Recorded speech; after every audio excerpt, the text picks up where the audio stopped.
Good afternoon, everyone. Welcome to this new episode of our E2C Podcast series. Today, we feel very fortunate to have Lieutenant Dr. Pankaj Mehta with us. Lieutenant Dr. Pankaj Mehta is working as Senior Faculty Member in the Department of Environmental Sciences and Coordinator, Department of Earth Sciences at Central University of Jammu. He obtained his bachelor's degree from Banaras Hindu University and MSc and Ph.D. from Jawaharlal Nehru University, New Delhi, India. He is a gold medalist of Banaras Hindu University and JNU, the premier educational institute of country, and he has received various accolades in his academic pursuits. Lieutenant Dr. Mehta has 17 years of industrial and research experience and over 14 years of teaching experience in the field of environmental sciences. He has an excellent technical know-how of analytical equipment and provides his technical expertise to world-renowned multinational companies. He was the founder member of University in Club and University Business Incubation Center of Central University of Jammu and has held various dignified administrative posts in Central University of Jammu. He is a trained associate NCC officer and commissioned as lieutenant with 4 Jammu and Kashmir Battalion NCC, Jammu Ministry of Defence, Government of India. He has successfully completed prestigious research projects from Niti Aayog, Central Pollution Control Board, Department of Science and Technology, Bhabha Atomic Research Center, Department of Atomic Energy, Government of India.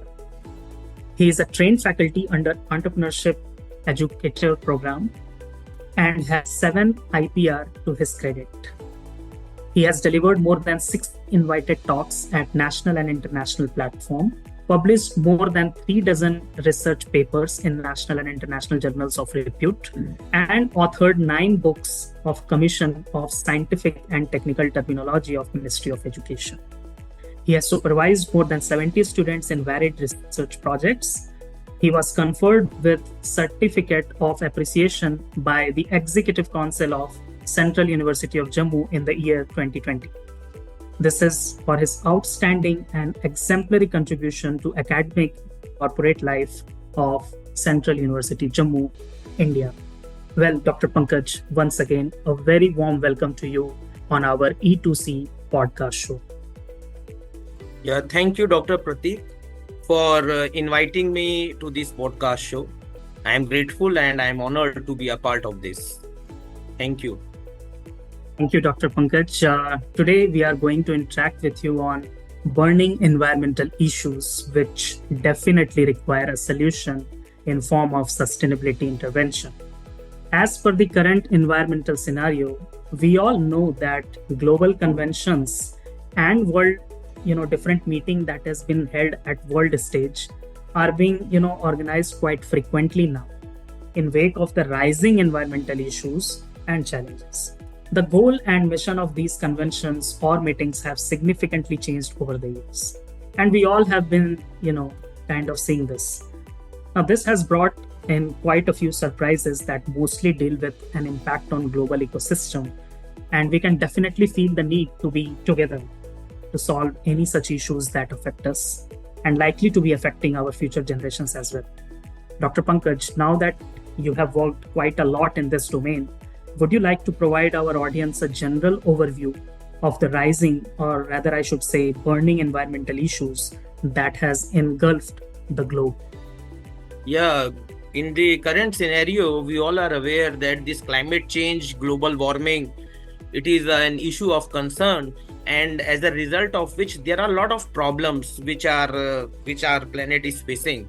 And today we are going to discuss about this glacial melting, how these glaciers are retreating, how carbon emissions are going up, greenhouse gases are increasing, and ultimately it is affecting the human life, the ecological systems, which are posing a greater threat for the biodiversity which is being present on this planet.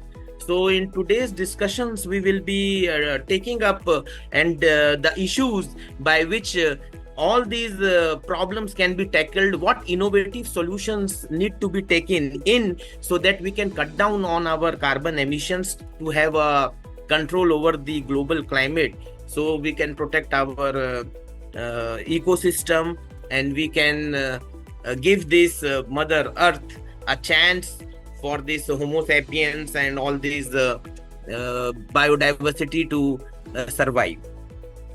Thank you, sir. Sir, my question is, what innovative solutions exist to reduce carbon emissions from transportation by 2035? Yeah, this transport sector, as we all know, that 70% of our freight movement is being moved through this road sector, and 14% of our total energy consumption is being taken up by this sector, and 95% of the oil it satisfy this demand. So energy demand and CO2 emissions has been tripled since 2000, and our country is exceeding the PM 2.5 level. So now, as by 2070, India aims to achieve a net zero carbon emission, and in the COP 26 meeting in 2021, it was one of the Panchamrit. So a lot of innovative solutions need to be taken in if we really want to cut down this carbon emission. And there are, as you have asked me, what innovative solutions. So I would like to tell you that there are artificial intelligence driven solutions which need to be taken in, and there are various startups and companies which are currently working on this. To name a few companies like Beyond Limit, Brainbox, Watershed, and Plan A, they are utilizing the AI tools for carbon accounting, emission tracking, energy optimization, and decarbonization strategies.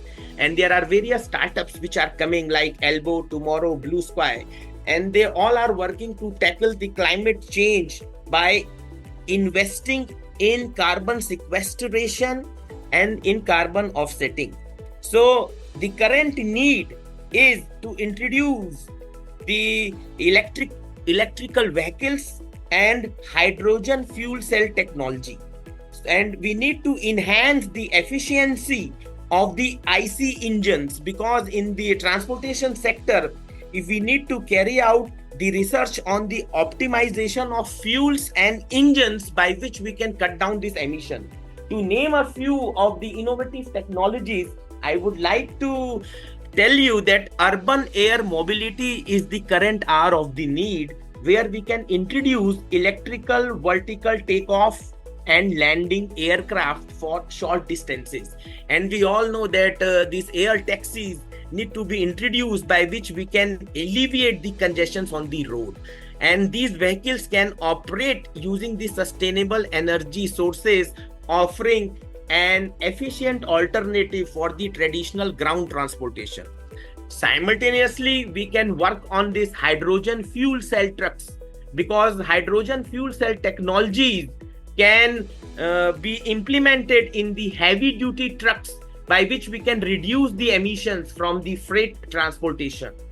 And to add on to this, dynamic toll pricing. I would think that one innovative measure would be dynamic toll pricing, where we need to implement these toll pricing systems which need to adjust the fees based on the traffic congestion and vehicle emissions, by which the drivers or the people, those who are using, we need to incentivize the drivers to go for a greener mode of transportation or travel during the peak of hours, by which we can reduce the carbon emission. And the most important innovative technology is sustainable urban planning, because we need to introduce or prioritize the pedestrian friendly infrastructure, by which we can reduce the need for the car travel and encourage walking and cycling or the use of the public transit. So the cities need to be designed keeping sustainable transportation in mind, so the urban planners can minimize the carbon emissions while creating the vibrant and livable communities. So these kind of innovations, if we can introduce in the transport sector, I think we can cut down the carbon emission by doing or by introducing the hydrogen fuel cell technology, and introduce the electrical vehicle, and do research on the optimizations of the fuels and engines. Thank you, sir, for your invaluable insights on how transportation could be reformed by 2035. Now, sir, since the topic of today's discussion is burning environmental issues, so what more than the burning earth itself? We are undergoing a climate crisis right now, wherein the temperature of the earth is rising beyond acceptable limits, and we can't run off without ACs and stuff. So, sir, my question, because most of your work is aligned towards the study of glaciers, so my question is, how does the retreat of glaciers represent a significant environmental issues impacting global ecosystems and human populations, especially in the context of Jammu and Kashmir region, wherein the glaciers are of paramount importance? Yeah, you have asked a valid point, because we all know that glaciers are retreating around the world, and this story also holds true for our third pole, because these Himalayas are known as the third pole, and these glaciers, they play a very crucial role because it is the largest reservoir of the fresh water. So water resource management, Himalayan ecology, natural hazards, and climate change, all these things are being related with the melting of the glaciers. And I would like to tell you that as per the report of the WWF, these Himalayan glaciers the melting has been accelerated as a result of the global warming. And the glaciers in the regions, on an average, they are retreating by 10 to 15 meters per year.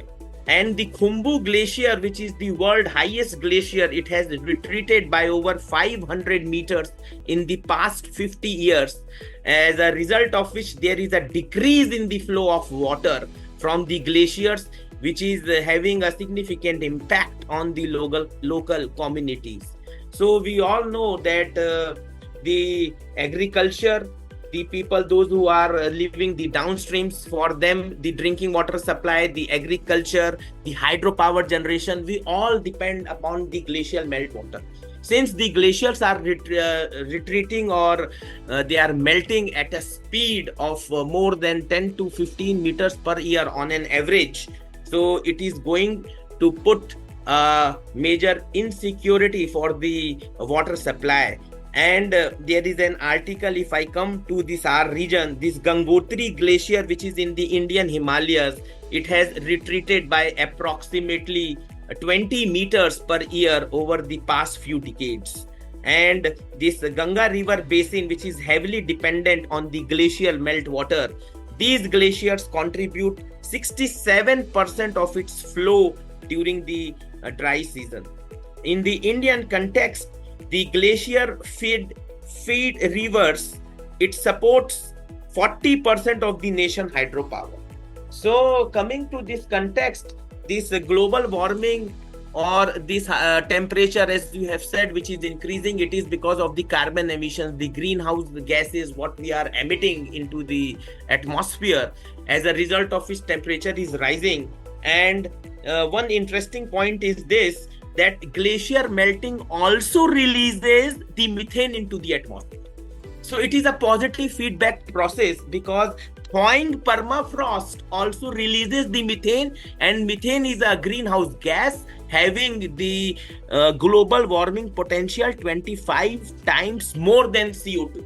So as a result of which the temperature will rise. Rising temperature will again put a pressure by which glaciers will melt. So there is a report I would like to draw your attention in the Big Thaw article. A report has been given focusing the Arctic glaciers of the Arctic, where they say that the Arctic glaciers stores double the carbon which is being present out there in the atmosphere. So if glacier will melt, all the carbon which is being stored in the ices, again it will be released. So it's a positive feedback process, and certainly we need to work for the carbon, we need to cut down the carbon emissions, because we need to control the global temperature so that it should not put a negative impact on the melting of the glacier. And coming to the context of the Jammu and Kashmir, I would like to draw your attention that in the past 6 decades, if I speak from 1960 till 2020, 25% of the cover of the glacier has been lost in this region, in J&K. And in the Kashmir Valley, if we see that 30,000 hectares of the land in the agricultural sector we have lost because of this glacier melting. So this region is facing a significant threat. And if I would like to tell you in this context of climate change, that precipitation will increase by 10 to 13% by 2030. So as a result of which, we are getting less amount of snowfall and more amount of rainfall. So if rainfall will be more, as I am saying that reports are saying that precipitation will increase, again it will put an effect on the melting of the glacier. And the effect can be seen in the river Indus, where the water yield can be increased by 10 to 20% by 19. We have seen an increase in the water yield from the Indus by 20% from the year 1970. So in 6 decades, there is a loss in the glacier cover, and there is an increase in the water yield in the upper reaches of the Indus basin by 10 to 20%. So this problem will keeping us to think that this glacier melting will putting a negative impact on the region's ecosystem and ecology. And the natural hazards will also increase as a result of glacial melting, because glacier lake outburst flood. So what we all know that GLOF, and there have been around 32 major GLOFs in the Hindu Kush Himalayan region. And the 2013 Kedarnath floods has been related with these GLOF events. So glacier melting will also add on to this natural hazard. It will disturb the Himalayan ecology, because with the loss of glacial melting, there will be the loss of habitat for wildlife. The river flow will be altered. There will be a lot of natural hazard events, and rapid melting of the glaciers can destabilize the moraine dams, which can release to the there will be the sudden release of water with devastating consequences. So we need to cut down on the carbon emission, because this glacier melting is putting a very harmful effect on the human settlements, on the biodiversity of the region, and there will be insecurity in the supply of water. Because I would like to tell you that in this Jammu and Kashmir region, the glacier in the Pir Panjar, Kolahui Glacier, it is the fastest melting glacier here in this particular J&K. And if we speak about the Siachen Glacier, which is present in the Karakoram range, there though glaciers are melting, but in the Karakoram range, the receding is at a very slower pace. And the glaciers which are present in the Pir Panjal, they are melting at a very faster pace. So if I would discuss some data that the glacial mass loss, so a report says that from 1970 till 2020, we have tripled the amount of the glacial meltwater. So the glacial mass 10 centimeter water equivalent has been tripled. Now we are losing the glacial mass with the speed of 30 centimeter water equivalent. And 35, this Kolahai glacier has been receded by 35%. And on an average 10 to 15 meter, we are losing the cover. Jammu region 23%. So approximately people say by 25% we have lost this cover. So all these things are being related with this greenhouse gas emission, this carbon emission, which is responsible for global warming and putting an impact on the glacier melting. And as I have said, that once the glacier will be melted, it will also add on, they will also release the methane into the atmosphere. So again, it's a positive feedback process. So all these things need to be taken care of, and certain sustainable practices, as I have told you that what innovative measures can be done to reduce the air pollution by cutting down on the carbon emission through the road sector. Definitely we can, if we will start adopting all these steps, we can put a meaningful impact in controlling the glacial melting. Thank you so much, sir, for your valuable insight in the retreat of glaciers. Sir, as you, one of the world most biodiverse and iconic ecosystem is facing severe threat from climate change, pollution, and unsustainable practices due to widespread use of coral bleaching and rising ocean temperature. I must say degradation of water quality from agricultural runoff, and also other environmental stressors have put this natural wonder at risk of irreversible damage. So, Mike, I'm talking about the Great Barrier Reef. So, just I wanted to ask you a question. In light of the ambitious goal to extinguish burning environmental issue, today we are at the topic of environmental issue by 2035 for sustainable living. So, the current state of the Great Barrier Reef and the efforts being made to protect and restore it, can you please elucidate the effectiveness of existing conservation measures and identify additional strategies that could be implemented to mitigate these type of threat facing the reef and ensure its long-term survival? Okay. Talking on to this Great Barrier Reef, which is in the northeastern coast of the Australia, it is the most iconic biological diverse ecosystem of the world. Now, as you said, that it is facing the threat from this current climate change, coral bleaching, and ocean acidification, as you have told. Before I tell you about the problem and I should give about the innovative solutions, what we can do, I would like to give a brief introduction about this Great Barrier Reef, because this reef, it started forming some 20 million years ago. And this reef was discovered in 1770 by the Captain James Cook when he was sailing through this part.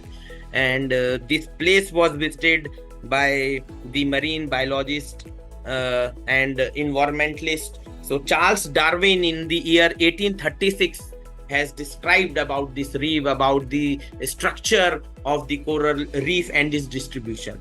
So this Great Barrier Reef, it has been designated as a UNESCO World Heritage Site in 1981. And currently the problem what this reef is facing, it is because of the climate change.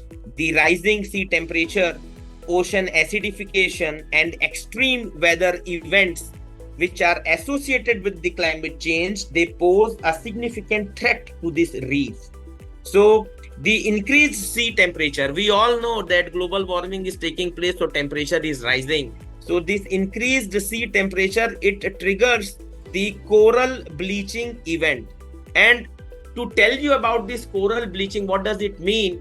That if temperature of the water is more, due to stress, the coral expels the alga which is living in their tissue. So as a result of which these corals became more sensitive, that their susceptibility to disease and mortality is being increased, because they are expelling the alga which are living in their tissue due to stress which is caused by the high sea temperatures. And these corals are termed as the bleached corals, which are more susceptible to disease and mortality, and it leads to the widespread damage to the reef ecosystem. So this is the coral bleaching, and this phenomena is very frequent because of the rising temperatures. this symbiotic relationship between the coral and alga is being disturbed. Coming to the ocean acidification part, because of ocean acidification means the availability of the carbonate ions is being reduced, and these carbonate ion, because once the oceans are being acidified, it means there will be less amount of carbonate ion, because water is alkaline because of carbonates, bicarbonates and hydroxide.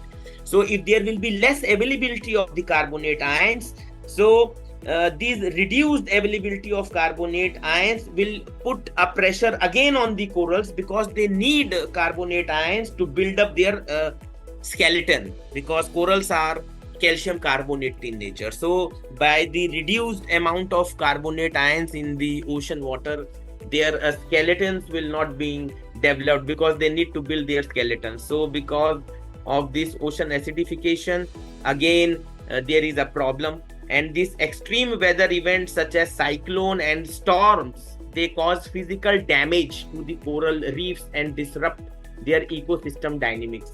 So coral bleaching, ocean acidification and extreme weather events are the potential threats to this Great Barrier Reef. And to add on to this, pollution, overfishing and coastal development, they are also posing a threat. And under this pollution aspect, pollution from agricultural runoff and industrial activities, they are posing a threat to the water quality, because we know that coral lives in a very the water which is not polluted, because if the pollution level will be more, if there will be more of the pollution, corals will die automatically, they will die. So they also indicates the water quality. So because of this pollution level, it is also bringing a threat to their existence. And excessive nutrients, the excessive nutrients which are being released from fertilizers, it leads to algal bloom, which smothers the coral and disrupt their symbiotic relationship with algae. So again, their symbiotic relationship with the algae is being disturbed because of the algal bloom, high temperature making them to expel the algae from their tissues, and overfishing. By doing overfishing, and where the key species are being overfished, like herbivore fish, if we do the fishing of the herbivorous fish and predators, again we are disrupting the ecological balance of the reef ecosystem and undermines their resilience to the other threat. For example, if we do the overfishing of the herbivorous fish, it leads to algal overgrowth, and algal overgrowth competes with the coral for space and resource. So again, there is a problem. So in coming to the coastal development, where port expansions, dredging and coastal infrastructure projects, they are also damaging this reef. So the habitat destruction, sedimentation and pollution, these are the problems which are posing a greater threat to this Great Barrier Reef, and we need to address these issues, because this Great Barrier Reef, we need to ensure its long-term survival for future generation. So crucial protecting steps, innovative strategies need to be taken in for protecting this reef. And among these innovative measures, to name few, coral assisted evolution. When I say coral assisted evolution, it means we need to carry out the research to enhance the resilience of the corals through assisted evolution techniques, where selective breeding and genetic manipulation need to be done, so that coral population can become more resistant to the environmental stressors like warming water and ocean acidification. We need to make the corals resilient so that they can naturally adapt to the changing environmental condition. And to do this, we need to do selective breeding, and we need to do genetic interventions and genetic manipulations. Then the next innovative technique for their survival or to protect this reef will be 3D printing coral reef. Using 3D printing technology, we can create the artificial reef structure which will mimic the natural coral habitat, and it will provide the additional substrate to the coral for their settlement and growth. Then coming to the third innovative strategy, underwater drones for monitoring. Generally what happens, this coral bleaching at a very later stage, we are able to detect about the health of the coral by traditional monitoring methods. But if we will use underwater drones, where the drones are equipped with sensors and cameras to monitor the reef health, and we can detect the early sign of stress such as coral bleaching or disease outbreak, because we need to detect the early signs. So the efficient steps can be taken in. So by doing the monitoring of the coral reef by using underwater drones, which will provide us the real-time data for timely intervention, because real-time data for timely intervention is needed if we want to protect the reef from these bleaching and acidification events. Then coming to the newer technique or a newer innovative strategy which we need to adopt is coral microfragmentation.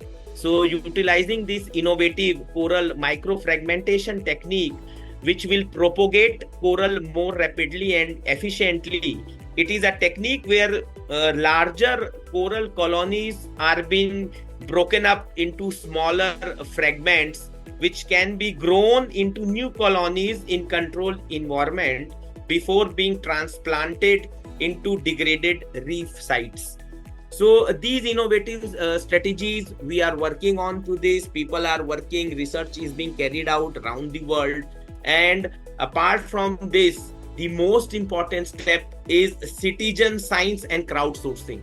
See, we need to engage the citizen scientists and volunteer through crowdsourcing initiatives to collect the data for monitoring the reef health and participate in conservation activity.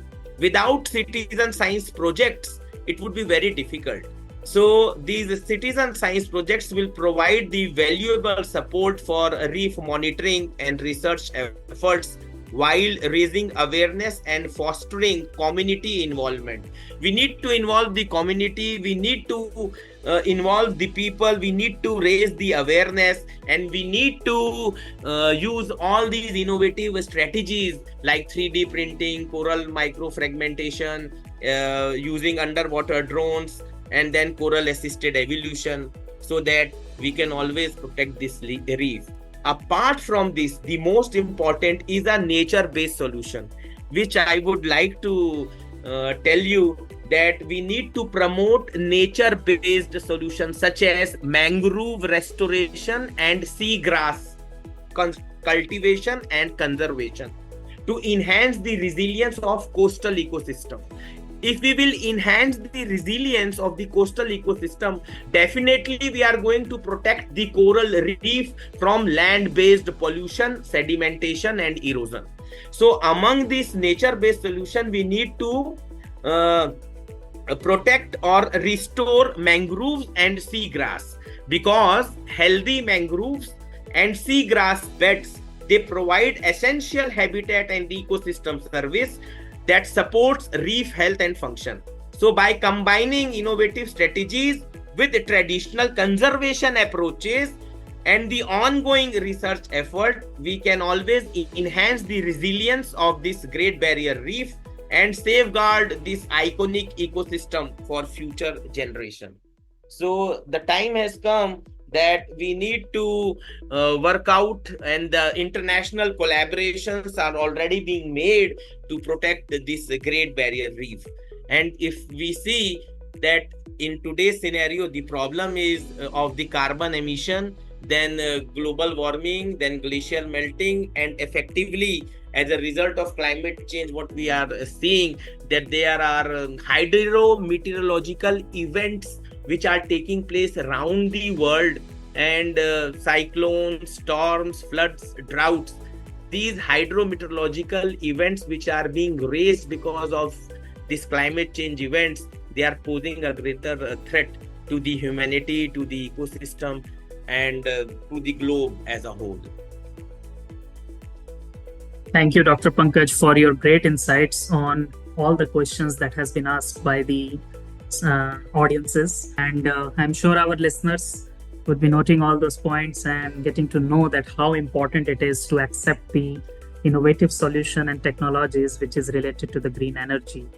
Well, thank you so much, Dr. Pankaj, once again. And, we discussed a lot about these green and innovative solutions related to various sectors of the environment and ecological challenges that we are facing currently.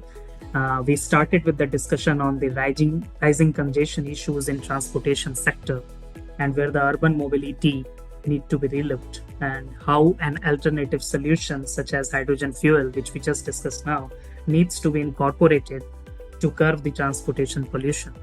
We need to prioritize the friendly pedestrian design where non-fuel based vehicles could be widely promoted as well as accepted in times to come, especially when we talk about the developing countries. We also discussed the global issues regarding glaciers, which play a crucial role in the field of climate change.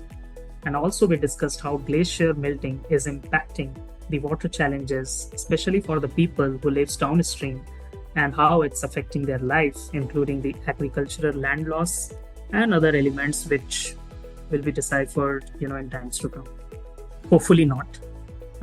We also discussed how global warming is not only enhancing the effect of glacier melting, but its melting itself releases the greenhouse gas, including methane, which you term, Dr. Pankaj, as positive feedback. It's a very nice term that I have noted in my memory as well. So overall, we need to work on carbon credit to arrest such phenomenon. And also, we discussed how water in major global rivers, including the Indus River, which have been impacted due to the glacier melting, and which is significantly increasing every decade. Not just Indus River, but I would guess that every major river in the world which is facing this ecological imbalance due to the carbon emission are facing such issues. So we definitely need to cut down the carbon emission.